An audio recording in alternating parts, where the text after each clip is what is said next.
So, how do you say that some people don't have privilege when you basically just said that trans people aren't valid? They're not a thing. They're just girls pretending to be boys or boys pretending to be girls. Okay. Like, okay. Oh, someone's excited. Okay. Biological, but gender is a completely different thing. No, gender is not disconnected from sex. So. It's not completely disconnected, but it's still a cultural thing. It's still from society. It's okay. No, it is not in the mind. Okay. You're not a man if you think you're a man. And I didn't say pretending, or if I did, I shouldn't have said pretending. Let me amend. You said playing. Okay, I said a boy who thinks he's a girl. That's the usual phraseology I use. Not playing. I usually say a boy who thinks he's a girl or a girl who thinks he's a boy, which is technically what we're talking about here. As far as the actual psychological issues at play, it used to be called gender dysphoria or gender identity disorder. Now they call it gender dysphoria. The idea that sex or gender are malleable is not true. Okay, and I'm not denying your humanity if you're a transgender person. I am saying that you are not the sex to which you claim to be. You're still a human being, and you're a human being with an issue that I wish you Godspeed in dealing with in whatever way you see fit. But if you are going to dictate to me that I'm supposed to pretend that men are women and women are men, no. My answer is no. I'm not going to modify basic biology because it threatens your subjective sense of what you are. Okay, but you're still saying these kids should not be accepted because they don't really fit into either place? They can't just I'm saying that the Boy Scouts have a standard. You must be a biological boy to be a Boy Scout. You have to be a boy to be a Boy Scout. Where's that written though? Okay. In the name Boy Scouts. Because this is a very because for all of human history, boy meant boy and girl meant girl. Boy did not mean girl. And if I call you a moose, are you suddenly a moose? Okay, if I redefine our terms. No, yes, that's right. Men and women are a completely different thing. This is true. Have you ever met a man or a woman? They're completely different. It's a completely different thing. You can't just say you're a cat. It's not a thing. It's genders. It's not saying you're. Okay, why is that? I don't understand. Why? Okay, let me ask you this. Okay, I won't ask you how old. I will ask you how old you are. Okay, because you're young enough that it's probably not insulting to ask you. So. I'm 22, so I'm probably young and naive, right? No. Why aren't you 60? Why aren't you 60? Because and why can't you identify as 60? What is the problem with you identifying as 60? Because it's not the same as gender. You can't just. You're right. Age is significantly less important than gender. You can't magically change your gender. You can't magically change your sex. You can't magically change your age. You can still legally change it. People recognize. You can't legally change your age, by the way. Obviously, you can change your name, you can change your sex, you can change your identity. Just because you can do things legally doesn't mean that they are correct biologically. You could do lots of things in the past that were incorrect biologically and correct legally. For a long period of time in the United States, sterilization of the mentally ill took place. That didn't make it okay. Skinner versus Oklahoma. Justice Oliver Wendell Holmes wrote the decision. Right. I still don't understand how you're accepting these children that are. It's not a matter of open-minded and accepting. I want them to get treatment that they see fit, but that's not involving me. The idea behind the transgender movement as a civil rights movement is the idea that all of their problems would just go away if I would pretend that they were the sex to which they claim membership. That's nonsense. The transgender suicide rate is 40%. It is 40%.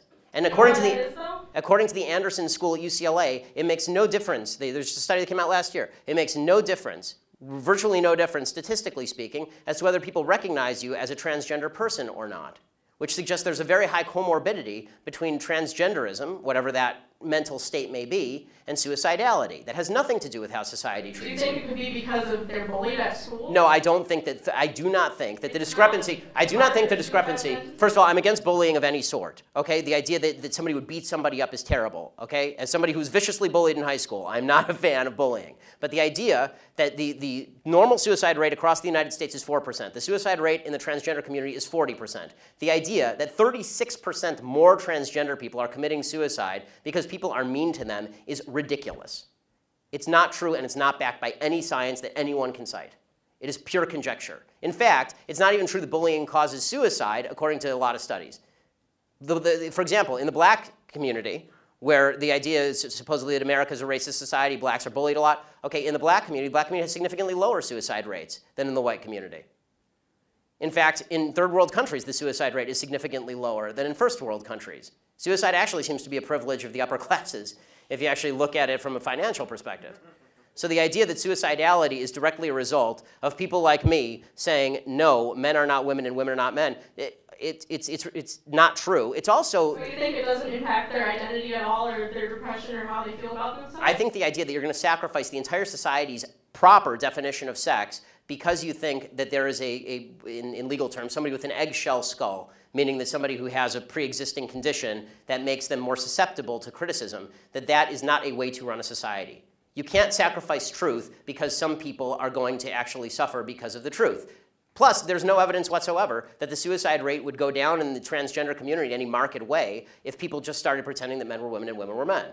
We're trying that experiment now. We'll find out whether it works. So far, no evidence. Have you talked to a group of trans people at all instead of just a group of like white people? I'm more than happy to talk to a group of any people who will have me, but usually they protest me. Okay, last question about your Planned Parenthood thing. So why do you think it's not about controlling women's bodies and just about the separate life? Like, after the baby is born, how come when people don't care about them? They don't care where they end up in foster care, they don't care about the mother being poor? Like... Okay, I do care about the mother being poor, I do care about foster care. Okay, but why don't you advocate for that, though? Because For Planned what? Parenthood is supposed to prevent abortions. Because, well, Planned Parenthood doesn't prevent abortions. They perform hundreds of thousands of abortions a year. They perform 300,000 abortions a year. They're the leading abortion mill in the United States. Evidence for that, though? That they perform 300,000 abortions a year from Planned Parenthood. That's my evidence. They don't dispute that. No one disputes that. Like birth control and cancer. I'm not anti-birth control. I know. Birth control is extraordinarily cheap. That provides affordable birth control, which would in turn... Okay, they're not the only people in America who provide affordable birth control. You can go get a pack of condoms down at the local CVS for 12 bucks. Condoms great, people need medication too. Yes, and it's true that most forms of birth control are also extraordinarily cheap on an annualized basis. Unless you have a severe problem, most birth control is very cheap and readily available. And I'm not against people going and getting that from Planned Parenthood. As you may have noticed, I'm mostly against abortion. If you want to go to Planned Parenthood and get a contraceptive, go for it. I don't care. I do care when you start killing babies. This is a problem for me. But what about in rape and incest situations? Okay, so this is so here's the question. It's different, yes. I mean, this is a long conversation. And I'm enjoying it actually, which is why I'm allowing you to stay. But the question of rape and incest. First of all, important to note, rape and incest are not only a vast minority of abortion cases. They're an extraordinarily low percentage of abortion cases. So if we can first stipulate that all the other abortions are bad, then we can talk about that other one. Can we do that? Are all the other abortions bad, or are those ones okay? And you're just using this as an excuse to make the other ones okay. They're all okay. Ah, good. Someone who's honest. So, who's the honest fellow? Who's okay? Yay, honest people. Good. I like the honesty. Okay, so all abortions are okay. So, oh, a sign that I can't read because it has lots of words on it. Okay, so I have one question for you and one question only on abortion. Does the vagina, the vaginal canal, magically confer personhood? Answer, does the vagina magically confer personhood? Yeah, raised hands are okay. You, sir. No, the first breath does. The first breath confers personhood.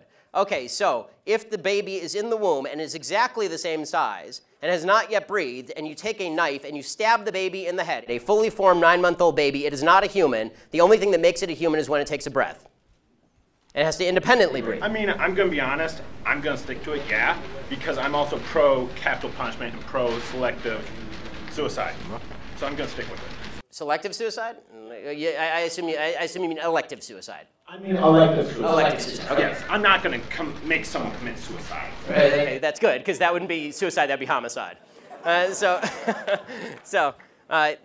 by the way, I'm for capital punishment too, because people who kill people should be killed, but babies who have not killed people should not. And this is my basic position on abortion. So let me just, but I'll get your answer because you're the one who asked the question. Are you willing to stipulate that all the other abortions are bad, just rape and incest bother you? I mean, no, I believe a woman should have the right to Got it. So it's an excuse, right? So it's an excuse so that we can say that, so that we can take the marginal case and then say that the marginal case applies to all cases. Okay, that's again, faulty thinking. But if you want me to answer specifically on rape and incest, here is my basic answer. Rapists should be castrated or killed. You shouldn't kill babies. End of story. But are they ever castrated and killed? Most rapists don't even get convicted. I agree, and that's usually the left side of the aisle because the left side wants to let them out after 5 years in prison. I want them castrated or killed. I'm telling you what my belief is. My belief is not public policy at the moment. But I think, would you agree with me on that one? Can we at least get a little agreement to finish this particular parlay? Okay, should rapists be castrated or killed? Well, yes. Okay, good, yeah, okay, we agree. Thanks.